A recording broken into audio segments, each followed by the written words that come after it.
तो hello friends, तो आज हम इकोनॉमी का लेक्चर नंबर 6 स्टार्ट कर रहे हैं। ठीक है, तो फॉर एग्जांपल हम आरबीआई से स्टार्ट करते हैं। आरबीआई इन्फ्लेशन रेट अब इंडिया में इन्फ्लेशन बढ़ रहा है, तो आरबीआई क्या करेगी? मनी सप्लाई कम कर देगी। करेक्ट। अब और इन्फ्लेशन बढ़ रहा है तो मतलब क्या? डिमांड बढ़ रही है कंट्री में, और डिमांड बढ़ रही है तो ऑब्वियसली बात है, जो प्रोडक्शन है वो बढ़ना चाहिए। करेक्ट। लेकिन आरबीआई क्या करती है? इसका अपोजिट करती है।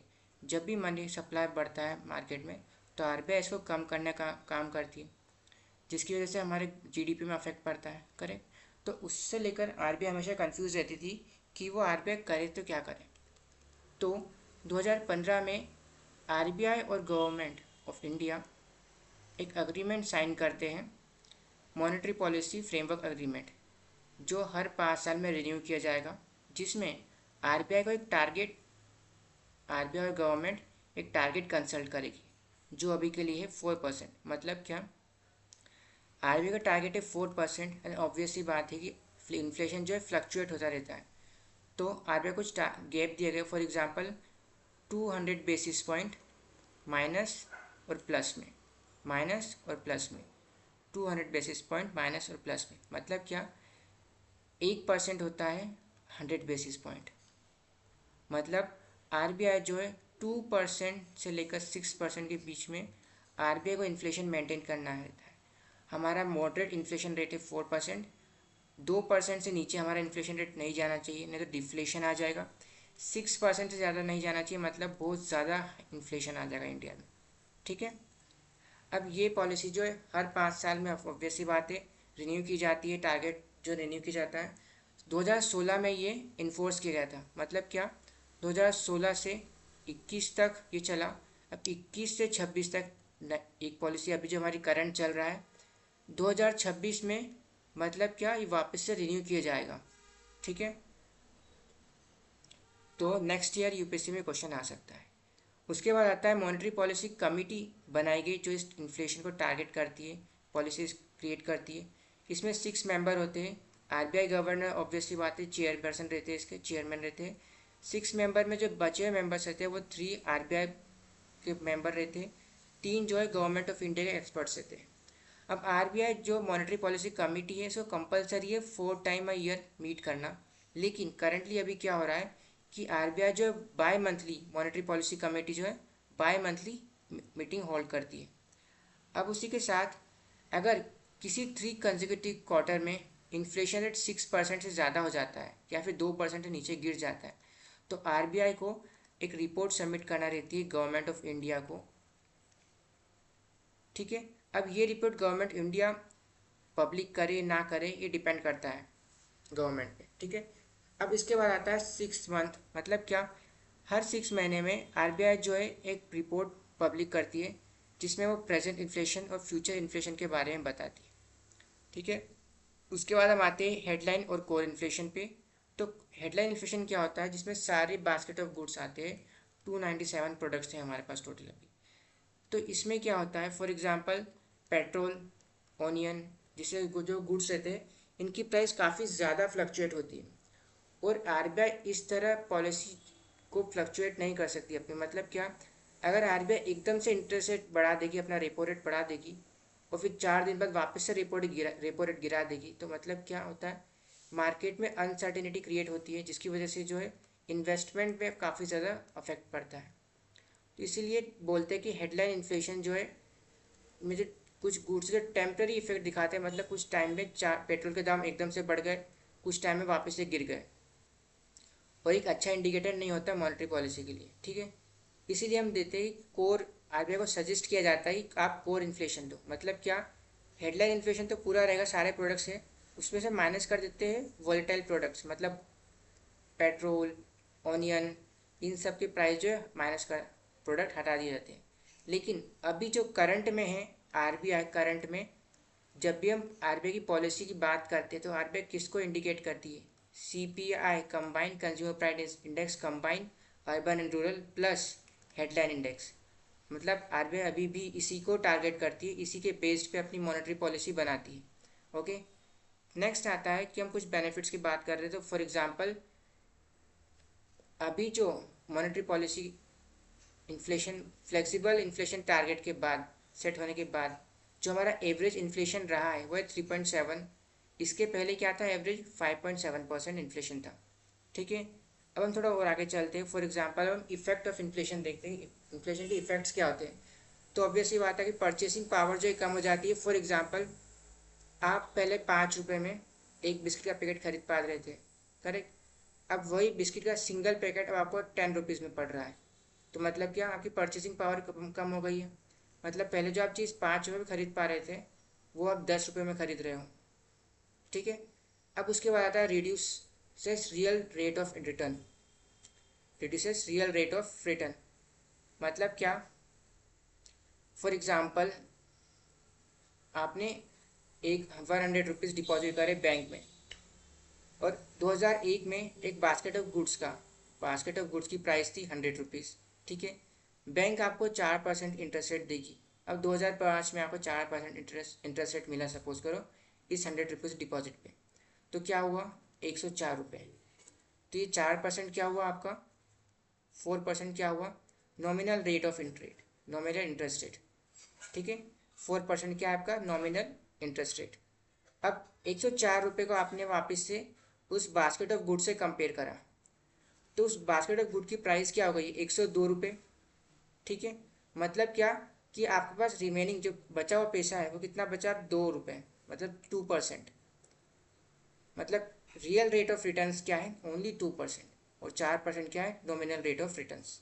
ठीक है, इसके बाद हम आते हैं एक्सपोर्ट पे क्या अफेक्ट पड़ता है। तो फॉर एग्जांपल इंडिया का एक गुड जो अभी 10 रुपीज़ प्राइस है, ठीक है, और यूएसए में 11 रुपीज़ प्राइस है। तो मतलब क्या, इंडिया का गुड सस्ता है तो ऑब्वियस सी बात है यूएस मार्केट में सेल हो सकता है। कॉम्पिटिशन काफ़ी अच्छा परफॉर्म करेगा यूएस मार्केट में। ठीक है, क्योंकि हम 10 रुपये में वो गुड सेल कर रहे हैं और यूएस मार्केट में वो गुड अवेलेबल है 11 रुपीज़ में। ठीक है, अब सपोज करो इंडिया में इन्फ्लेशन बढ़ गया 50%। अब 10 रुपीज़ का 50% हुआ 15 रुपीज़। ठीक है, सेम हम देखते हैं यूएसए में भी इन्फ्लेशन बढ़ा है, लेकिन वो बढ़ा है 20%। तो इस गुड की प्राइस हो गई 13.20 समथिंग। अब क्या हुआ, ये गुड जो यूएसए में बन रहा है वो सस्ता हो गया। मतलब क्या, अब लोग सस्ते गुड खरीदेंगे। मतलब क्या, यूएसए जो प्रोडक्ट है वो प्रोडक्ट इंडियन मार्केट में सेल कर सकता है। ठीक है, तो इससे क्या हुआ, इंडिया के एक्सपोर्ट में अफेक्ट पड़ रहा है। इंडिया के एक्सपोर्ट जो है कम हो रहे हैं, अगर इन्फ्लेशन बढ़ता है तो एक्सपोर्ट कम हो रहा है। इसके बाद इन्वेस्टमेंट में, तो फॉर एग्जांपल बैंक ने रेपो रेट अपना बढ़ा दिया, तो क्या हुआ, बोरोइंग्स कम होगी। बोरोइंग्स कम होगी तो मतलब क्या, लोग जो है, कंपनी जो है बोरो कम करेगी, तो इन्वेस्टमेंट जो है कम हो जाएगा। Subsidies prices, for example government subsidy किसी चीज़ की प्रोवाइड करती है प्रोडक्ट पे। तो फॉर एग्जांपल एक प्रोडक्ट मैन्युफैक्चर हुआ है 5 रुपये का, गवर्नमेंट ने इसमें प्रोवाइड की सब्सिडी 1 रुपये की, तो ये प्रोडक्ट मार्केट में सेल कितना होगा, 4 रुपीज़ में। मतलब क्या, ज़्यादा लोग, सस्ता हो जाएगा तो ज़्यादा लोग खरीदेंगे। अब एक्सपोर्ट एंड इम्पोर्ट्स पे अफेक्ट पड़ता है। फॉर एग्जांपल गवर्नमेंट बैन लगा दे एक्सपोर्ट पे, या फिर किसी चीज़ की इम्पोर्ट पे बैन लगा दे। ठीक है, minimum export price, for example India में जो वीट की प्राइस है वो ज़्यादा है। ठीक है, क्योंकि ज़्यादातर वीट जो है एक्सपोर्ट हो जा रहा है, तो गवर्नमेंट की अगर एक मिनिमम एक्सपोर्ट प्राइस लगा देगी, जो कि पहले वीट की प्राइस 30 रुपीज़ में एक्सपोर्ट हुई थी मार्केट में, इंटरनेशनल मार्केट में। अब गवर्नमेंट इस पर 20 रुपीज़ का एक्साइज ड्यूटी लगा देगी। तो इससे क्या होगा, जो वीट की प्राइस है 50 रुपये हो जाएगी। इसकी कंपटीशन अब कम हो जाएगी, कंपटीशन लेवल, जिससे क्या होगा, जो मार्केट, जो भी सप्लायर है वीट के, उनके पास ऑप्शन नहीं रहेगा, क्योंकि इंडिया में जो प्राइस है वो 40 रुपीज़ है, लेकिन बिकॉज ऑफ एक्सपोर्ट ड्यूटी अब जब इंटरनेशनल मार्केट में सेल करेंगे 50 रुपये में, से बेटर है तो इंडिया में सेल कर दें। ठीक है, तो minimum export price. Tax and duties देखा। स्टोरेज एंड होल्डिंग मतलब क्या है, गवर्नमेंट एक कोटा सेट कर दे कि आप इससे ज़्यादा कोटा में अपने पास कोई भी प्रोडक्ट या सब कोई भी प्रोडक्ट जो है नहीं रख सकते। सेम आता है। फिर फिफ्थ आता है ओपन मार्केट सेल स्कीम। मतलब क्या, यहाँ पे गवर्नमेंट की कंपनी है फूड कॉरपोरेशन ऑफ इंडिया, जो प्रोडक्ट, जो अनाज है वो खरीदती है। अब फूड कॉरपोरेशन ऑफ इंडिया जो है, फॉर एग्जांपल वीट की प्राइस 100 रुपये चल रही है, तो फूड कॉरपोरेशन ऑफ इंडिया एकदम से अपने वीट की गोदाम खोल के इसको 60 रुपीज़ में सेल करना शुरू कर दे, जिससे क्या कि जो मिडिल क्लास लोग हैं उन पे इन्फ्लेशन का अफेक्ट ना पड़े। ठीक है, फिर इसके हम अदर कंसेप्ट पे चलते हैं। तो फॉर एग्जांपल डिफ्लेशन, तो यहाँ पे क्या होता है, इन्फ्लेशन रेट कम हो रहा है, मतलब इकोनॉमिक कॉन्ट्रैक्शन हो रहा है इकोनॉमी में। फॉर एग्जांपल एक प्रोडक्ट था जो 100 रुपये में खरीद सकते थे, अब वो 90 रुपये में आप खरीद सकते हो। कॉन्ट्रैक्शन हो रहा है। अब डिसइन्फ्लेशन एक और टर्म आती है, तो इसमें क्या होता है, इन्फ्लेशन जो है बढ़ रहा है लेकिन इसकी रेट जो है स्लो हो गया है। इन्फ्लेशन काफ़ी धीरे धीरे बढ़ रहा है, मतलब क्या, पहले एकदम से 100 रुपये प्रोडक्ट से 30 रुपये हुआ, मतलब क्या 30% एकदम से इन्फ्लेशन बढ़ा। फिर वही 130 रुपये का प्रोडक्ट जो है 145 रुपये हुआ, लेकिन जो इन्फ्लेशन रेट जिस तरह से बढ़ा है वो सिर्फ 12% है। ठीक है, अब वापस से वही इन्फ्लेशन रेट 145 से 150 हुआ है, लेकिन इन्फ्लेशन रेट कितना हुआ है, 8.5% ही बढ़ा है। ठीक है, इसके बाद हमने कोर इन्फ्लेशन, हेडलाइन इन्फ्लेशन देख लिया है। इन्फ्लेशन टैक्स क्या होता है, तो फॉर एग्जांपल आपने 500 रुपये में 10 चॉकलेट के पैकेट खरीदे, नेक्स्ट ईयर आपने वही चॉकलेट पैकेट खरीदे लेकिन आपको सिर्फ 8 चॉकलेट मिले, मतलब क्या पैकेट मिले कि आपका कैश तो अभी 500 ही है, लेकिन इसकी जो क्वांटिटी जो आप प्रोडक्ट खरीद पा रहे हो वो कम हो चुकी है, मतलब क्या एक तरह से वैल्यू इसकी किसी ने ले ली है, तो हम इसको बोलते हैं इन्फ्लेशन टैक्स। ठीक है, इसके बाद आता है फिलिप्स कर्व। तो फिलिप्स कर्व में क्या होता है, नॉर्मल से डेफिनेशन है, एक रिलेशन शो करता है, इन्वर्स रिलेशन शो करता है इन्फ्लेशन और अनएम्प्लॉयमेंट में। ठीक है, एक रिलेशन शो करता है, इन्वर्स रिलेशन शो करता है इन्फ्लेशन एंड अनएम्प्लॉयमेंट में इन्फ्लेशन में। अब कैसे, तो फॉर एग्जांपल आप अनएम्प्लॉयड हो, आपकी जॉब नहीं है, तो आपको सैलरी नहीं मिल रही है, सैलरी नहीं मिल रही तो आप सेविंग बढ़ा दोगे, अपनी सेविंग बढ़ाए मतलब क्या, आपने अपनी डिमांड मार्केट में कम कर दी। अब हमें पता है डिमांड मार्केट में अगर कम हो रही है तो क्या होगा, जो लोग इन्फ्लेशन जो है कम होना चाहिए। ठीक है, तो मतलब क्या इन्वर्स प्रोपोर्शन है, अगर अनएम्प्लॉयमेंट बढ़ेगा तो इन्फ्लेशन रेट कम होगा। ठीक है, सेम हम इसका एग्जांपल और देख सकते हैं, फॉर एग्जांपल अगर एम्प्लॉयमेंट बढ़ रही है तो लोगों के पास सैलरी ज़्यादा आ रही है, अब आपके पास पैसा ज़्यादा है तो आप डिमांड अपने बहुत सारे मार्केट में सामान खरीदोगे, मतलब क्या डिमांड बढ़ेगी। अब डिमांड बढ़ेगी तो क्या होगा, इन्फ्लेशन भी वापस से बढ़ेगा। अब सेम अनएम्प्लॉयमेंट का लेते हैं, तो फॉर एग्जांपल अनएम्प्लॉयमेंट, आपने आपकी जॉब नहीं है आपके पास तो अनएम्प्लॉयमेंट बढ़ रहा है, वेजेस कम हो रहे हैं तो डिमांड मार्केट में कम होगी, डिमांड मार्केट में कम होगी तो इन्फ्लेशन भी कम होगा। इसी को हम बोलते हैं फिलिप्स कर्व। ठीक है, अब हम आगे चलते हैं और टर्म समझते हैं स्टैगफ्लेशन। तो स्टैगफ्लेशन क्या होता है कि इकोनॉमी एक हॉल्ट पे आ गई है, मतलब क्या, कंट्री में ग्रोथ नहीं हो रही है, हाई अनएम्प्लॉयमेंट हाई है, इसके बावजूद भी इन्फ्लेशन भी काफ़ी हाई है। ठीक है, फिलिप्स कर्व में हमने देखा था कि इसका अपोजिट होना चाहिए था, लेकिन जो ये फिलिप्स कर्व को एकदम से निगलेक्ट करता है, कम्प्लीटली रिजेक्ट करता है। तो स्टेगनेंट ग्रोथ है, अनएम्प्लॉयमेंट हाई है, इन्फ्लेशन भी काफ़ी ज़्यादा हाई है। अब बेस इफेक्ट क्या होता है, तो हमने समझा था कि फॉर एग्जांपल आपकी जो कंट्री है उसमें नॉर्मल वीट प्रोडक्शन होती है, काफ़ी अच्छी होती है नॉर्मल रेगुलर कंडीशन में, लेकिन एक ईयर जो है आप, तो आपको कंपेयर करना चाहिए था अपने नॉर्मल डेज से। ठीक है, अपने नॉर्मल डेज से अपने वर्स्ट डे को कंपेयर करोगे, फॉर एग्जांपल आपने एक बेस ईयर लिया जिसमें आपकी वीट प्रोडक्शन ख़राब हुई है क्योंकि उसमें एल नीनो इफेक्ट था, मतलब क्या सूखा पड़ गया था उस दिन, बारिश बहुत कम हुई थी, और आप नॉर्मल डे को कंपेयर कर रहे हो तो क्या हो रहा है कि आपका लोअर रेट बता रहा है, मतलब आपकी ग्रोथ काफ़ी अच्छी बता रहा है यहाँ पे कि अब नॉर्मल डेज में, लेकिन ये नॉर्मल डेज है और आप कंपेयर कर रहे हो अपने वर्स्ट डे से जहाँ बारिश बहुत कम हुई है, तो इसको हम बोलते हैं बेस इफेक्ट, मतलब क्या, आपने गलत बेस इफेक्ट चूज़ कर रखा है।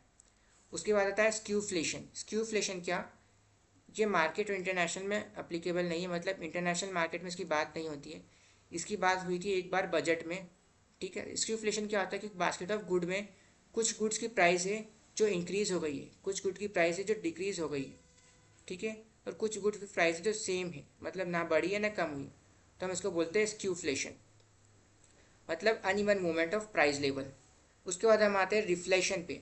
तो रिफ्लेशन क्या होता है, गवर्नमेंट की पॉलिसी जो during the recovery of face policy अपनाते हैं उसको हम बोलते हैं रिफ्लेशन।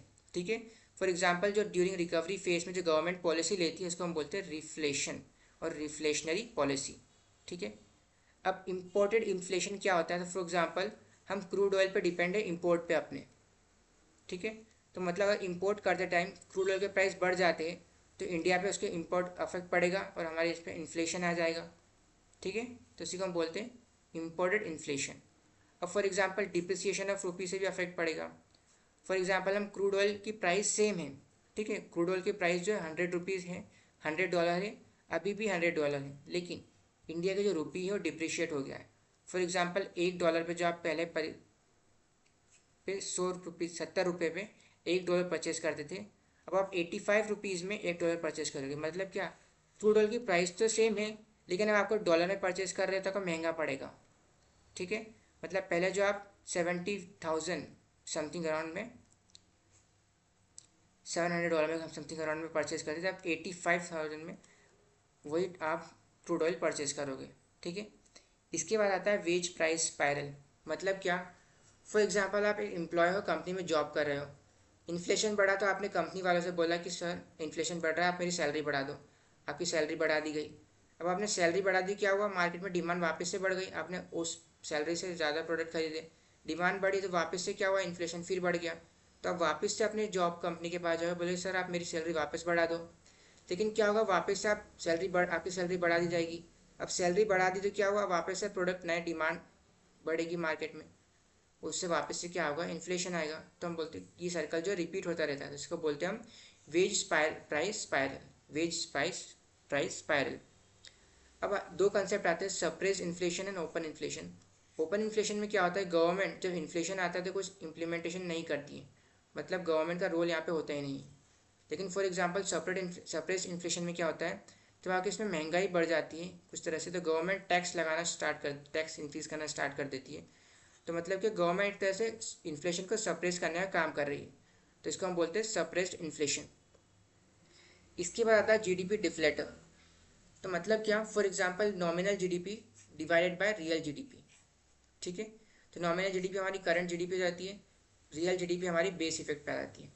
अब फॉर एग्जांपल हम यहाँ पे एग्जांपल लेते हैं कैलकुलेशन का, पार्ले जी और मैगी दो गुड्स है, बास्केट ऑफ गुड्स हमारे इसमें दो आइटम्स हैं, 15 रुपीज़ हुए यहाँ पे बेस ईयर में। अब करंट ईयर में इसके इन्फ्लेशन के कारण 7 रुपीज़ और 13 रुपीज़ प्राइस बढ़ गई, तो 20 रुपये हुआ है। मतलब क्या, हमने करा 20 डिवाइडेड बाय 15, 133% और बचा हमारे पास क्या 33%। मतलब क्या कि हमारे कंट्री में जो इन्फ्लेशन है वो 33% जो है इंक्रीज़ हो गया है। तो हमने बेस ईयर से एक रेफरेंस पॉइंट लेके इसे कंपेयर करा, ठीक है। तो जो जीडीपी डिफ्लेटर है वो काफ़ी ज़्यादा बेटर इंडिकेटर होता है एज़ कम्पेयर टू WPI और कंज्यूमर प्राइस इंडेक्स। लेकिन क्या होता है, WPI और CPI जो है काफ़ी जल्दी फ्रीक्वेंसी काफ़ी ज़्यादा रहती है, मतलब क्या काफ़ी बार को जल्दी जल्दी इनको जो है रिपोर्ट लाई जाती है इसकी। लेकिन जो जीडीपी डिफ्लेटर है इसकी रिपोर्ट लाई जाती है 5 साल में, 1 साल में, तो काफ़ी टाइम लगता है, जिससे क्या होता है कि मार्केट जो है अपनी पॉलिसी अच्छे से नहीं बना पाते, इसीलिए अभी भी हम WPI और CPI को ज़्यादा यूज़ करते हैं।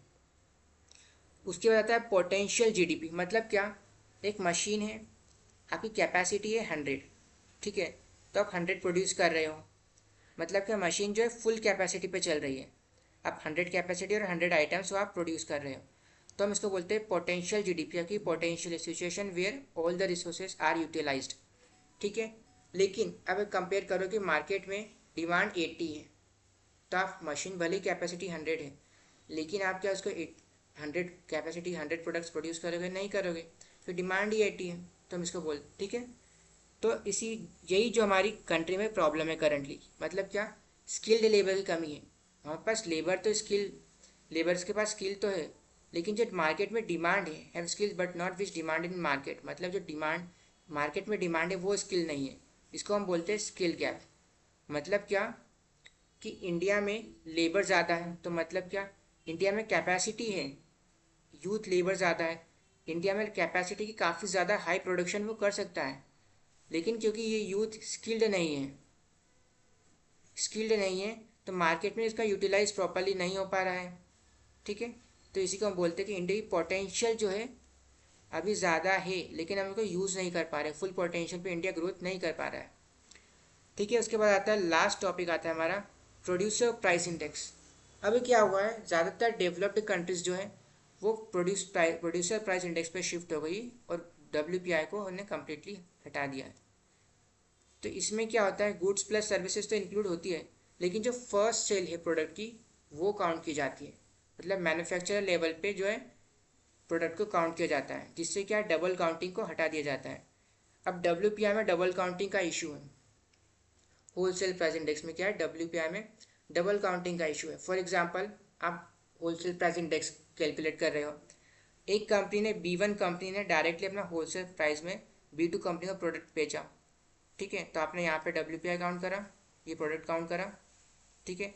अब सेम B2 कंपनी ने B3 कंपनी का प्रोडक्ट बेचा, तो आपने वापस से सेम प्रोडक्ट को काउंट करा, मतलब क्या, यही प्रोडक्ट की डबल काउंटिंग हो रही है WPI में, ठीक है। तो इसी को हम बोलते हैं WPR डबल काउंटिंग। ठीक है, तो आई होप आपको लेक्चर पसंद आया तो सब्सक्राइब करें और लाइक करें। Thank you.